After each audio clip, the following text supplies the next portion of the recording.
क्या आपने कभी सोचा है कि दुनिया के सबसे ताकतवर देशों के बीच भारत इतनी मजबूती से अपनी बात कैसे रखता है?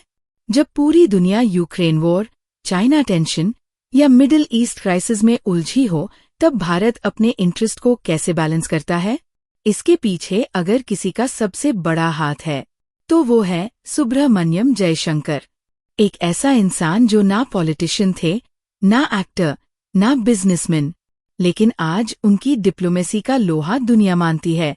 एस जयशंकर का जन्म 9 जनवरी 1955 को नई दिल्ली में हुआ था। उनके पिता थे के सुब्रमण्यम, जो कि भारत के सबसे बड़े स्ट्रैटेजिक अफेयर्स एक्सपर्ट माने जाते थे। वो देश की सिक्योरिटी पॉलिसी बनाने वालों में से एक थे। जयशंकर का बचपन एक इंटेलेक्चुअल माहौल में बीता। पढ़ाई लिखाई का माहौल था और देश को समझने का नजरिया घर से ही मिला। उन्होंने स्कूल के बाद ग्रेजुएशन किया Saint Stephen's college, Delhi university से। इसके बाद उन्होंने मास्टर्स और पीएचडी की जेएनयू, जवाहरलाल नेहरू यूनिवर्सिटी से। उनका सब्जेक्ट था इंटरनेशनल रिलेशंस, वही फील्ड जिसमें बाद में उन्होंने कमाल कर दिखाया। साल था 1977। एस जयशंकर ने पास किया यूपीएससी का टफेस्ट एग्जाम और बन गए इंडियन फॉरेन सर्विस ऑफिसर। शुरुआती पोस्टिंग्स में उन्होंने कई देशों में काम किया, जैसे Moscow, Budapest, Tokyo, Washington DC और सबसे चैलेंजिंग बीजिंग। उनकी सबसे बड़ी ताकत थी उनकी काम नेचर, डीप नॉलेज और स्ट्रैटेजिक थिंकिंग।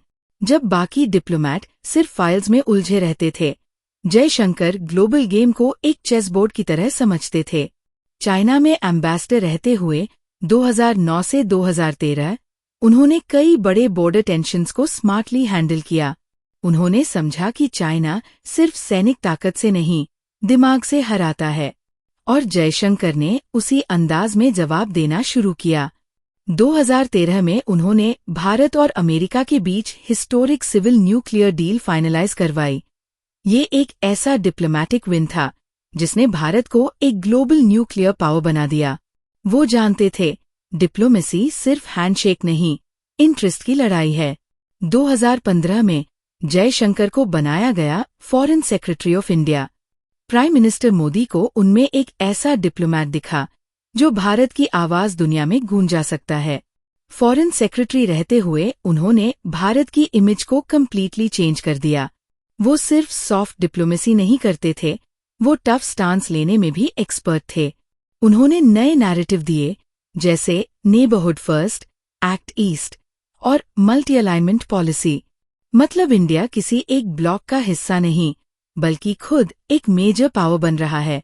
साल 2019 में एक चौंकाने वाला फैसला हुआ। जयशंकर को बना दिया गया इंडिया का एक्सटर्नल अफेयर्स मिनिस्टर, वो भी बिना किसी पॉलिटिकल बैकग्राउंड के। ये एक रेयर मोमेंट था। इससे पहले किसी भी इंडियन फॉरेन सर्विस ऑफिसर को सीधे कैबिनेट मिनिस्टर नहीं बनाया गया था। अब वो सिर्फ एडवाइजर नहीं, देश के टॉप डिसीजन मेकर बन चुके थे। उनके मिनिस्टर बनने के बाद भारत की फॉरेन पॉलिसी में क्लैरिटी और कॉन्फिडेंस आ गया। जब अमेरिका ने पूछा, "Why you buying oil from Russia?" तो जयशंकर ने कामली जवाब दिया, "Because my people need it, and Europe is still buying more than us." जब पाकिस्तान ने टेररिज्म पर सवाल उठाया, तो जवाब था, "Look who's talking." जब चाइना ने बॉर्डर टेंशन बढ़ाई, तो उन्होंने साफ कहा, "Peace at the border is essential for peace in relations." उनका हर जवाब नपातुला होता है, बिना घबराहट के, पूरी अथॉरिटी के साथ। जयशंकर की पर्सनालिटी बाहर से काम है। वो तेज नहीं बोलते, लेकिन हर शब्द की गूंज होती है। वो मैरिड हैं और उनके 3 बच्चे हैं। उनके बेटे ने भी इंडियन फॉरेन सर्विस ज्वाइन किया है।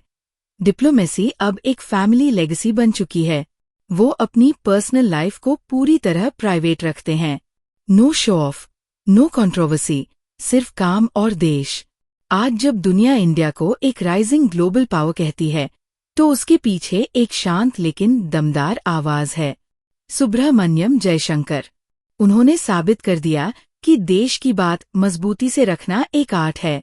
ना झुकना है, ना डिगना है, सिर्फ सच्चाई और स्ट्रैटेजी से जीतना है।